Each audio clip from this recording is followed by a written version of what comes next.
Yellow leaves indicate iron deficiency. Root rot is a lack of oxygen. No growth due to potassium deficiency. Falling leaves means lack of ammunition. No flowers due to phosphorus deficiency. Just one move, all the above problems are satisfied. Put a handful of cooked soybeans, 50 milliliters beer, a spoonful of brown sugar, 2 capfuls of white vinegar.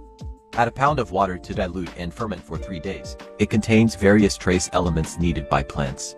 Use twice a month. Meet the nutrients needed for green plant growth. Promote flower growth. Fermentation turns into good flower fertilizer in seconds. No matter what you raise, it will explode. Can be used morning and night. First, cut the leftover banana peel into pieces. The more broken the better. Then put it in a plastic bottle. Mix with water in a ratio of 2 to 3. Finally, close the bottle cap tightly. Place in a sunny location.